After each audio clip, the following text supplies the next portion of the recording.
life when the noise of achievement drowns out the rhythm of our own hearts. We chase goals, collect stamps on our passports, and yet, somewhere along the way, we forget to breathe in the journey itself. Listeners, today on the Cosmic Confluence with your host Sana, we are joined by someone who chose to step off the treadmill of global sales and into the wild pulse of nature. A former international traveler turned hiking guide and surf instructor, my guest has redefined success through simplicity, discipline, and gratitude, finding peace not in constant motion but in mindful direction.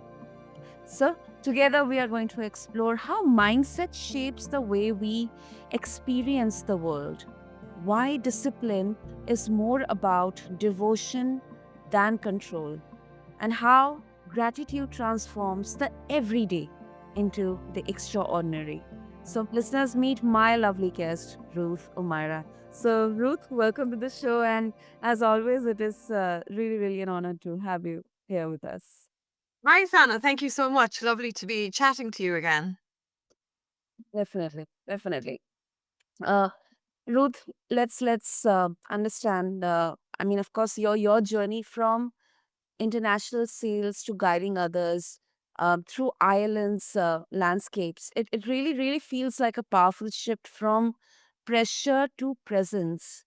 Um, what mindset shift allowed you to make that leap? Like, was it courage, clarity, or simply like, that feeling of exhaustion that pushed you forward? Right, great question. Yeah, and I think it's a mix of all. Certainly, courage and clarity were involved. And I think, like every change in life, it's not just one day, it's kind of years of steps and years of mindset shifts. And to me, I've always been evaluating what brings me joy and taking responsibility for my career and my life path. And I always think trust is so important. We mightn't always know how the change happens or when, and I've never been one to list out a definite career path. I've always kind of trusted my intuition and kind of felt into what felt right. But I think visualization is so important, tuning into what we love. And I know, as I'm sure you know, that our brain doesn't know the difference between visualizing something and actually experiencing it. So I always thought daydreaming, coming back to what I love, having those thoughts in my mind on a daily basis helps kind of strengthen that muscle and get me to a space of kind of strengthening the muscle of what I love to do, where I'd love to be. And then things can naturally open up. I think the more we kind of just strengthen that muscle of joy and clarity on where we want to go. And then it does take courage to make that leap, make that change when most people are maybe doing something different. But it's always rewarding because I think all of our life paths are so unique. So the more we kind of start pivoting and stepping into things that we love, the more rewarding it is for us personally because it's a personal satisfaction that we feel when we're in alignment with what we love and what brings us joy and how we can serve others. So yeah, I suppose back to your question, it was a mix of courage and clarity and getting to the point where it's like, okay, this isn't maybe bringing me joy anymore. What else would work? Mm. I totally agree with you. And um, we often say, and through so many conversations, um, it's this kind of sometimes, it really brings a um, very basic, fundamental question in our minds that uh, true change, does it often begins in a discomfort, like burnout or some life, event? Or is it possible that we can evolve from a place of peace as well? So what's your thought on this, Ruth? Well, I love the analogy of the oyster and the pearl. You know the way a pearl is created in the oyster from a grain of sand that irritates the oyster. It's an irritation, and that's what creates the beautiful pearl. So I think I think there for me, there has to usually be some discomfort or something because if everything is easy and satisfactory and, then there's really no urge or desire to kind of make a big shift, make a big change. But I think if there's that, like that grain of sand in the oyster, if there's that bit of irritation, we can still appreciate and have gratitude for our situation and where we are. And I think that's always so important because it shifts our energy from lack into abundance. If we can appreciate where we are today, it brings us into a state of empowerment. But then also kind of allowing ourselves to dream and visualize and want something different can really bring us to a new space. But I do think that little bit of dissatisfaction, discomfort can help propel us there because it is that motivation for us to actually want to change and to have the discipline to keep up that, that new dream, that new hope, that new mindset, which might only be a few minutes a day, but over years that builds up and it can shift us to a place of more clarity and open up more opportunities that we mightn't have seen if we didn't have that little bit of discomfort or dissatisfaction to kind of shift us. Exactly. Yes, yes. And I love that because we often romanticize transformation, but it definitely starts with discomfort, or um that feeling, that ache of knowing that we are meant for more, whether individually or collectively.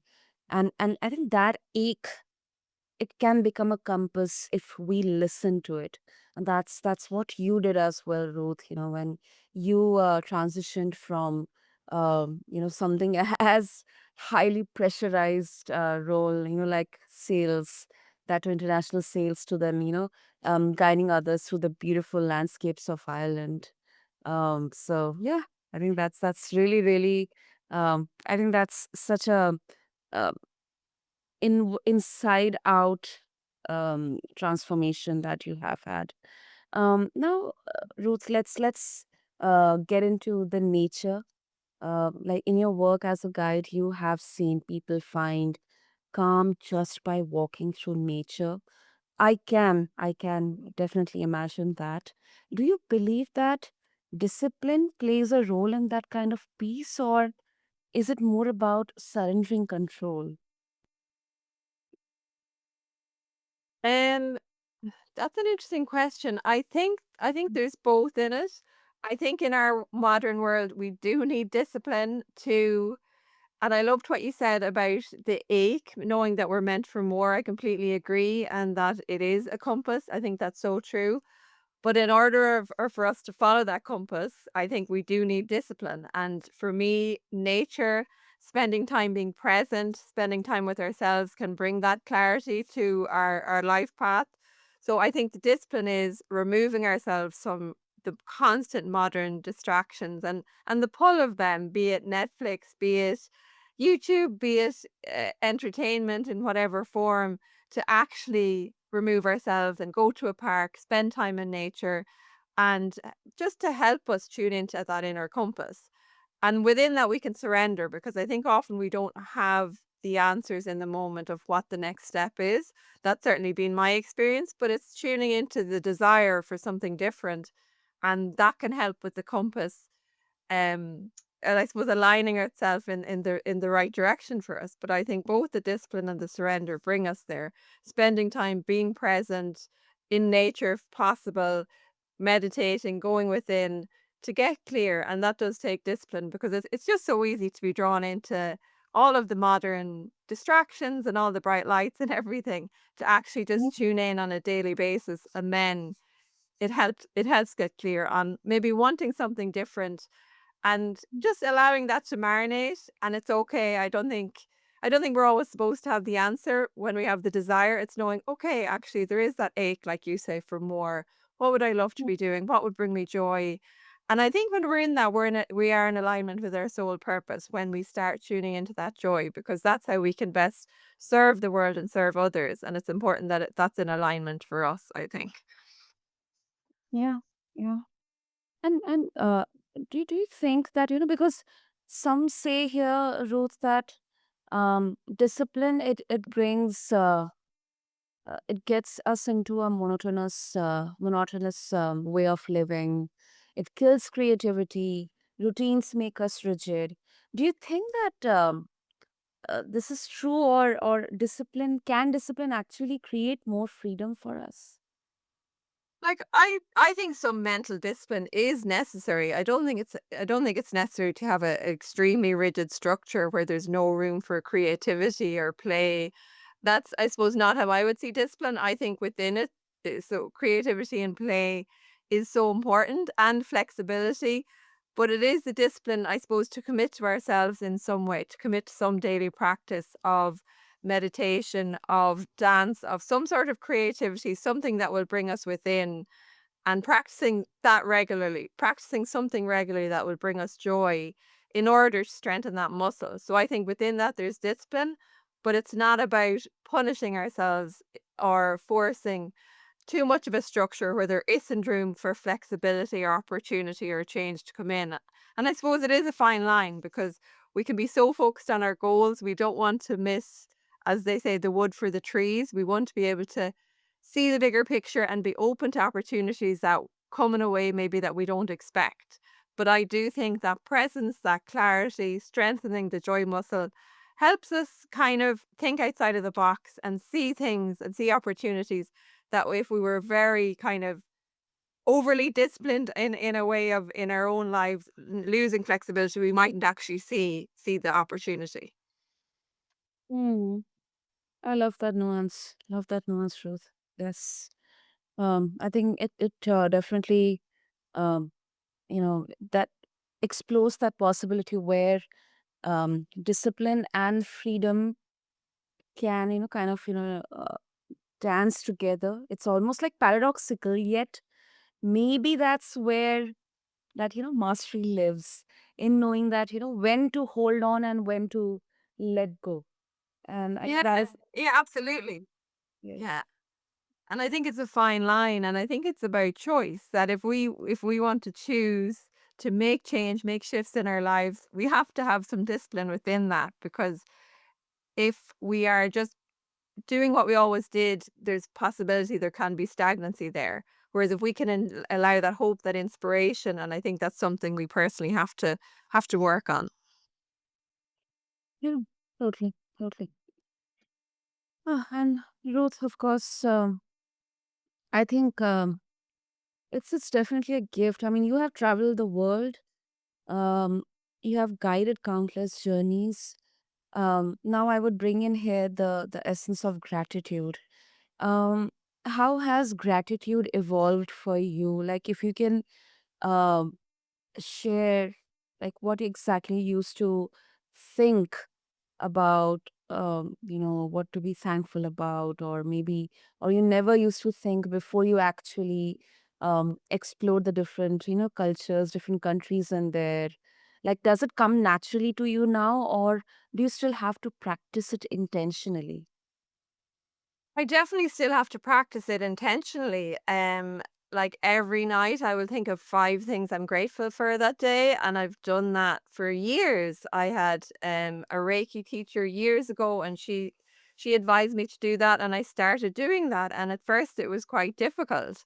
But again, it's a discipline, and I think it's so important because I think it does bring us into an empowered place. And I find when I do that every evening, I start remembering things about the day that were more positive than I maybe had forgotten about. So I think it's a constant daily practice, and I think it's a very important practice because I think it reminds us to be empowered in what we have and appreciate the abundance that is in all of our lives, even if we're not feeling it, and it can allow that again to flow more. So it's still a discipline for me, it's still a daily practice. And I have noticed shifts in my own life from continuing to do that, continuing to strengthen that muscle. But I have to keep reminding myself to do that too, because I think we're all human, and I think the human brain can lean towards the negativity. I remember reading some studies on that. So I think to practice that muscle within ourselves and to truly be grateful for the simple things. It could be a smile from someone, seeing a flower, a bit of sunshine, simple everyday things that we can just appreciate can really help bring us into a more empowered place, I think. Exactly, exactly. And um I think it's a reminder that, it gratitude, it isn't a mood, or it's not just way of ignoring the reality or running away from the problems, but I think it's a muscle, and it can weaken if we neglect it.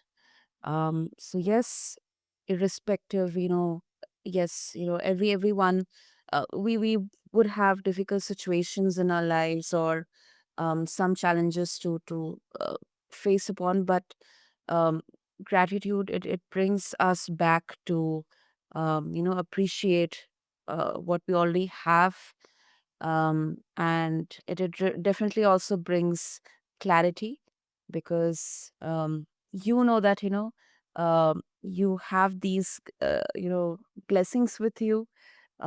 Maybe it's you, or maybe it's the nature, or it's the food, or it's the roof, that you have above your head, but it really really brings humility and strength and clarity within you. Absolutely. Because I think even if our situations change, we still have the same brain, you know? So unless we're constantly appreciating and having gratitude and creating that as a strength, our external environment isn't necessarily going to give us that. It can give us a boost, but I think it's the work within, the mental work, which really translates to how we're feeling and our mindset every day. So if we can strengthen that, I think just changing a person to a different environment, it might help them, give them a boost, but it's our own responsibility to daily do that work in order to just constantly get the joy flowing. Hmm. Yeah, sure. And Ruth, I think this is such a, for me as well, a very, very personally a kind of connected question. Now, many of us reach that cosmic crossroads, the moment when comfort and calling pull in opposite directions. We often kind of, we do dream of changing careers or following a passion, but um, fear and uncertainty hold us back. So, in your own life, how did you recognize which voice to trust? Like, was it your intuition whispering to you, or discipline quietly guiding you forward? To me, I suppose it gets to the point where it's a doors open up, and I would say no until it's a clear yes, intuitively, until it's a clear yes. And then obviously having a structure set up where you can make it work, because obviously we're in a world where security, finances, all these things are necessary. We need to be able to pay the bills and have the roofs over our heads. So if we're making changes, we want to make them responsibly. So I think having small changes first, doing hobbies that we love, and kind of knowing, I suppose to me there is a knowingness within when it's a yes from your body and mind and soul that this is the path to go on. But if you do it with too much uncertainty, there's just going to be too much fear there, I think. So there has to be that balance of knowing the security to mind your your physical body, to be able to pay your bills, to be able to put a roof over your head is important. So I think too extreme of a leap could maybe cause too much panic. It's kind of maybe gently doing things part time that we love and growing them that way first, and it takes time, and then, which is what I was doing, and then kind of it can gradually transition into something more. Mm. But for me, it's important that it's done responsibly so that we can remain calm and that we can adjust as well to a different path. Hmm. Yeah. Yeah. That absolutely makes sense. And I think um uh, I mean, some might would say here that chasing joy sounds idealistic, that in today's economy, but you really really kind of blended the uh, the reality of today into this approach, and I think it's a very mindful one. And also, um, I would also like into bring in the beauty of our nature. Before we wrap up, Ruth, like we always see that nature has a rhythm that never rushes. um we have seasons change, tides flowing, everything. It I don't know, I mean, it somehow finds balance in its own time, and I think that's the strength that we sometimes tend to uh, not see when it comes to nature. In your experience, Ruth, how can we tune into that natural rhythm within ourselves, especially when life could feel for us out of sync or chaotic? Yeah, well, I do think nature teaches us. It teaches us what's actually real and it can teach us to calm down. So, how to tune in is, like I mentioned, having a daily practice, be it a visualization in the morning, setting an intention for the day, having a gratitude practice in the evening, and if you can, spending some time in nature every day, be it 10 minutes on a lunch break to a local park, or even closing your eyes and visualizing a beautiful scene in nature, I think can all remind us of the natural rhythm of nature, and that maybe we can take a breath and we can calm down and we can maybe make decisions from a calmer, more measured place by looking at how nature works. And it's been here a lot longer than us. So it does have things to teach us, I think. It do. But I mean, I think this is a cosmic truth that maybe nature doesn't fix this; it reflects us, and it shows that even stillness has movement, and even chaos have a pattern here. So I think there's a lot to learn from nature. And before we wrap up, Ruth, if our listeners they would like to connect with you, and also they would like to get an idea of your work that you're doing at Leafy Green Tours, what would be the best way? Sure, it's just leafygreentours.com is the website, and the email is hello@leafygreentours.com. Yeah. So, listeners, I'll have all the details mentioned in the show notes. So you can refer to them along with this episode with your favorite podcast platform. And I think if I can summarize here, as we close this conversation, um, specifically around mindset, discipline, and gratitude. I think mindset, it isn't about perfection. Um, it is about perspective, and also discipline. It isn't about control. It is about alignment. And of course, gratitude is the breath that carries us through it all. So, Ruth, thank you so much for you know uh, sharing your insights and giving your thoughts. When it comes to all these three, and of course, the beauty of nature, the beauty of the Irish landscapes. Thank you so much. Thank you, Sana. It's been a pleasure. Thank you for having me. Yeah, of course. And to all the listeners, thank you so much for tuning into this episode of Cosmic Confluence.